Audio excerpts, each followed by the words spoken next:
Hello, I'm Allison, and welcome to my weekly Meltdowns coverage of The Walking Dead Season 6, Episode 6, entitled Always Accountable. I have to say, a lot happened this episode without a lot happening. So this episode basically focused on Daryl, Sasha, and Abraham, and the three of them, they get separated when a couple of cars out of nowhere show up and start shooting at them. Daryl goes one way, Sasha and Abraham go another, and Sasha and Abraham decide, basically Sasha decides, let's stay where we are because the best way for a tracker to find you is to stay put. And Abraham's just happy because they won, darling. They shot up everybody, and he is just knife hungry with wanting to put down every freaking walker that he comes across. And Sasha's like, look, you got to knock that shit off. We can't leave breadcrumbs wherever we go, okay? Instead, we're going to write names on the outside of doors because that doesn't count as breadcrumbs. And we're pretty sure Daryl knows how to read. So anyway, Abraham and Sasha are held up in this office. And during their time together, Abraham has developed feels for Sasha. Now, before all this weird-ass love confession bullshit, Abraham's been out scavenging.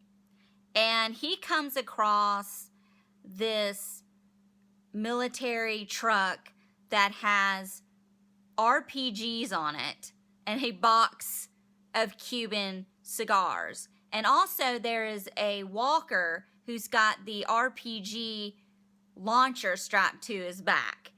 And he's like, oh fuck, what am I gonna do? This is what he does. He gets up on the fence thing the guy's hanging from and just starts catfighting him. Just, let's have a screaming match.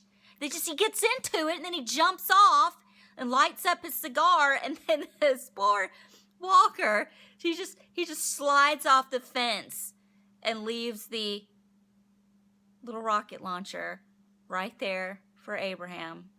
I'm beginning to believe that Abraham has the best luck of anyone on The Walking Dead at this point. He also has some of the best one-liners and analogies on the show. He is like Liz Taylor from American Horror Story. You want to hear what he has to say. Let's just go over just a couple of one-liners and analogies that Abraham Ford had for us on tonight's episode. When referring to why he wants to kill everything around him. Because loose ends make my ass itch. When Sasha is questioning the condition of his said sanity. If I have not gotten my psyche situated straight, it is because the shit has continually been hitting the fan without respite. When he walks in holding the grenades and Cuban cigars, Sasha says, where did you get that? It is the fruit of some off-the-chart stupidity, some grade A butt steak idiocracy. Okay. So meanwhile, when all this serious shit is going on, Daryl has been taken hostage by 3 people at this point that I can only refer to as Three's Company. Jack, Janet, and Chrissy. How these 3 have survived at this point, obviously not on their own, because they are running from a group. And we don't know yet if it's this group that was shooting at Sasha, Daryl, and Abe, or if it was the Wolves. We don't know. I'm going to go with this is a different group at this point. But anyway, they're stupid. They're horrible with their guns. They turn their back to Daryl when they've got him tied up, and he takes off with their bag, gets loose, and realizes there is a cooler full of insulin in there. And being the good guy that Daryl is, he takes the bag back to them and he says, good luck. You're gonna need it. Here, give me your gun. You know, you good luck. I'm done with you bitches. Okay? Good luck. Just out of nowhere, how did they get insulin 3 years into the zombie apocalypse? Just curious. I mean, that tiny ass little igloo, cheap, whatever. So Daryl, you know, these people in the woods come looking for Jack Tripper and the two chicks, and just decide to stop looking and tracking them because one of the dumbasses in their group gets bit by a walker who is blatantly flinging around, and he gets his ass bit. I mean, it's going, it's being loud, and his ass gets bit. But this is a keeper. We're going to cut his forearm off, and we're going to take him back because he's a keeper. He's a winner. And you know what? We're going to call it a day, and we're just going to stop looking for these people. You guys ran. You earn what you keep. Whatever. We're out of here. We're going back. Now, he kind of feels sorry for these guys. They stumble across a burnt building, and Chrissy is stupid, and she goes down and touches one of the. Anyway, they're walkers, and they kill her, and they ended up burying her. Well, during this time, Daryl's like, "Well, I'm gonna ask the 3 questions. I mean, what's it gonna hurt? I mean, they seem like decent people, right?" So he asks Jack and Janet the 3 questions, and they pass. And on the way back, he's telling them, look, this is Alexandria. This is what we have. You know, you could benefit. And to thank Daryl, they pull the gun on him again. And Daryl just gives up his shit willingly.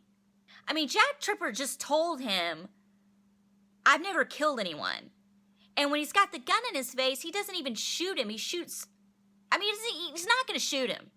He's not going to do it. So my argument is, why didn't Daryl put up more in a fight than this? This is not the Daryl I remember kicking ass in season 2 and 3. This is not the Daryl who put a grenade in a tank, who took down a tank with a grenade.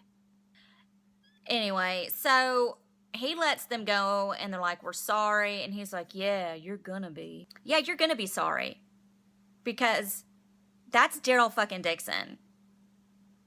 Actually, it's season 6 and 5. Season 5 and 6, Daryl Dixon. So it's not that scary. But seasons 1 through 4, if it was that Daryl Dixon, then it would be really scary. Anyway, Daryl finds a truck in the woods. He finds Sasha and Abe. They're trucking along, and oh my God, the internet blew up because they're saying on the walkie, is anybody there, Rick? They're trying to find out what's going on, and someone says help. I'm sorry, that's not Glenn. I've listened to it a million times and analyzed the shit out of this voice, and that's not Glenn. I don't think that's Glenn.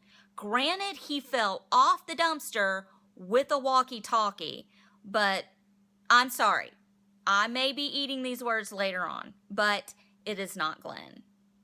Okay, normally when we're rounded up, I have the top 5 things that we learned. I'm not going to tell you what I learned because I didn't learn anything, but I am going to tell you what annoyed me. Who is Wade, and why did they give up so easily looking for these people? If they were the ones trying to kill Abe, Sasha, and Daryl, they're quitters. Because they just threw in the towel after that dude lost his forearm. Don't get it. Who is Three's Company? I get that Jack Tripper's a guy named Dwight, and Janet is a chick named Tina, and I don't really know who Chrissy is, but she's irrelevant because she's dead. She died of sheer stupidity, the fruit of sheer stupidity. But who are they? How did they think that Daryl was part of that group because it's so big? You don't, just what the fuck ever.